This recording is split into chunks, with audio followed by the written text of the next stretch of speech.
Alright, so as you guys did see, we have ordered the cold air intake, got the toolkit, and we are ready to go. We are going to get into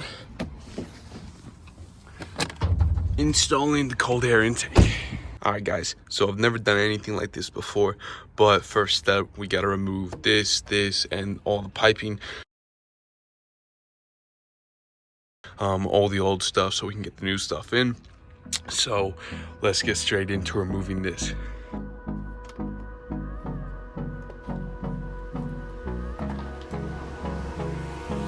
Hold me close till I get up. Time is barely on our side. I don't wanna waste what's left.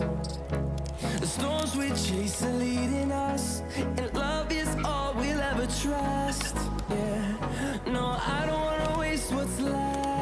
Do take caution when removing that sensor, which is the MAF sensor or mass airflow. That sensor measures air for fuel injection within the engine. Till my shadow turns to sun rays, and on we'll go. Through the wastelands, through the highways, and on we'll go.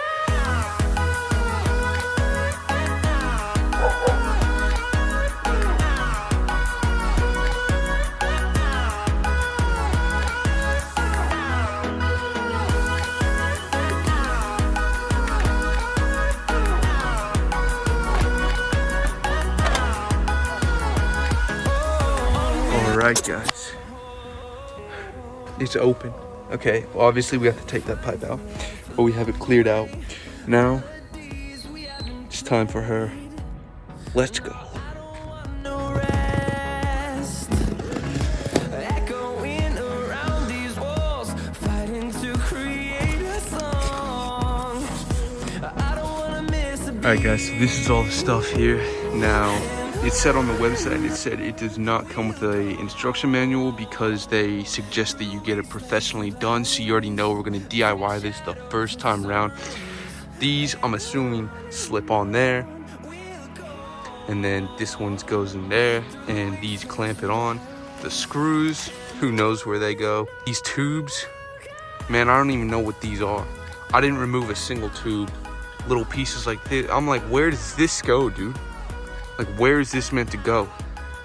I have no clue. But let's give it a go.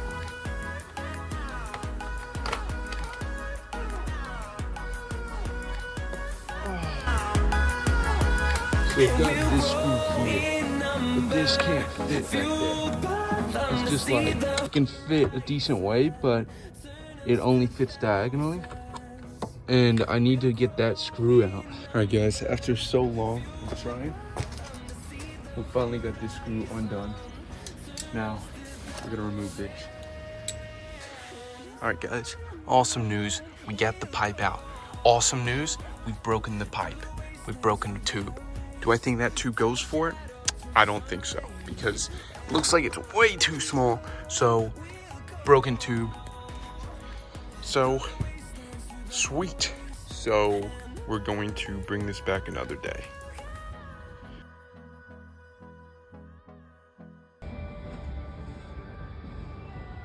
Guys, new day, new time. All right guys, so I stayed up late last night completing the entire box, and I didn't record because I was rushing to complete it and completely spaced to hit record, but I'll catch you guys up to speed in less than 25 seconds. So I went ahead and built the box and the intake itself. There were lots of screws and difficulty piecing the entire box together. The piping was pretty straightforward. Lay it out outside of the car rather than trying to assemble it in the bay instantly. The MAF sensor had to be flipped around because the hole for it was mirrored compared to the OEM intake, and then it came with a strange hose that my car didn't have, so I had to plug it with a bolt. So where we left off essentially was I broke that off.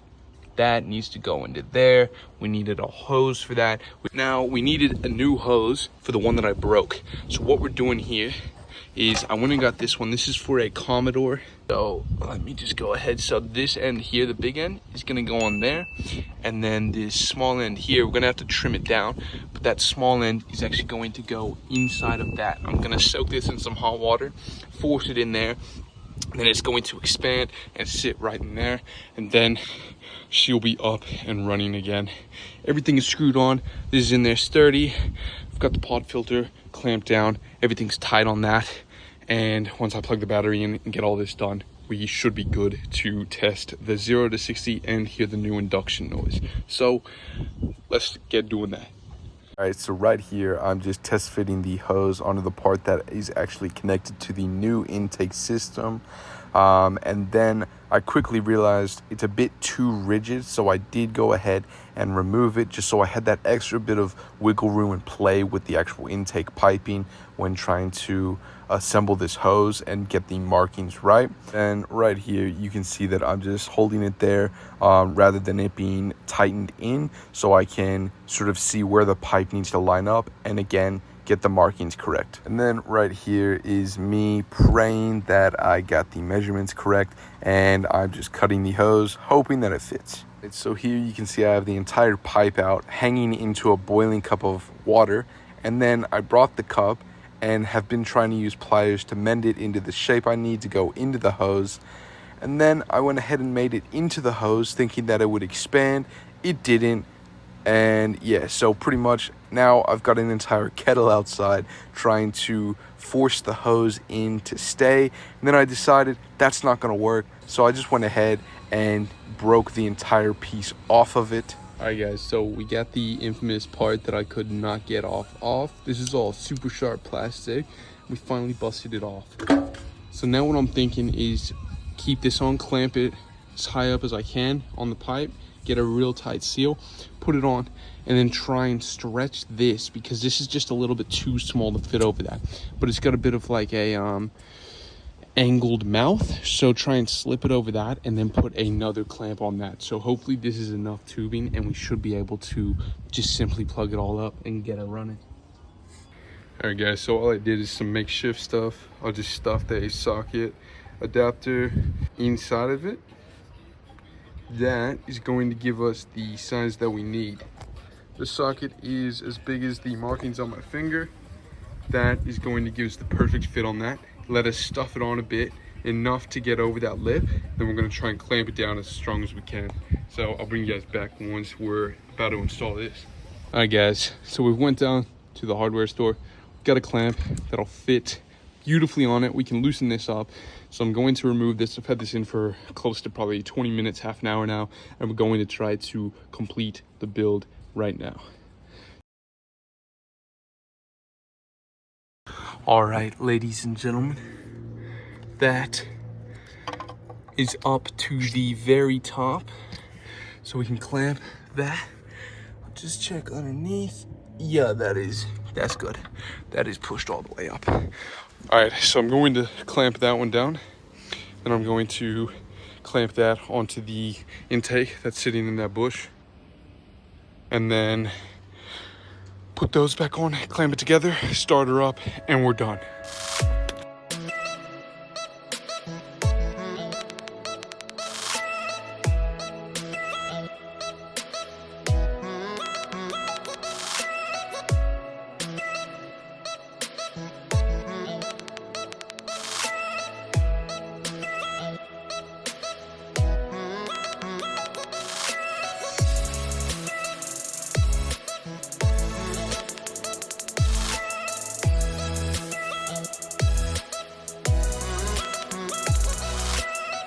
All right, there we have it. I've got the hose all connected up. It's got a little bit of a bend there, but that's the best that I could do. Clamped up on both ends. These are back sealed in there. That's not budging. That's not budging. There she is, done. We're gonna see if she runs. So I'm going to double check that everything is the way that it needs to be. Then we'll start her up and see if she actually runs properly.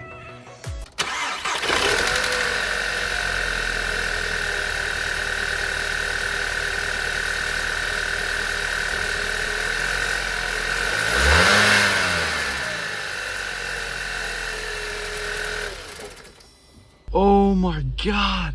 We just took it for the first test drive. Now, you guys obviously didn't hear it. I'm gonna go back, give it a spin after I check under the hood. But oh my god, dude. Oh, that was insane, dude. Obviously, when I give it some power.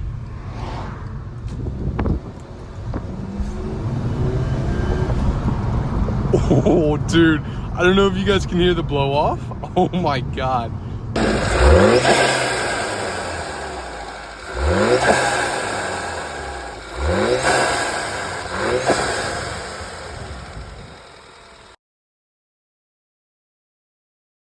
Alright guys, quick disclaimer, I was in manual mode because at the time of this recording I didn't realize that sports mode would be the most optimal shifting for building speed on a straight dig.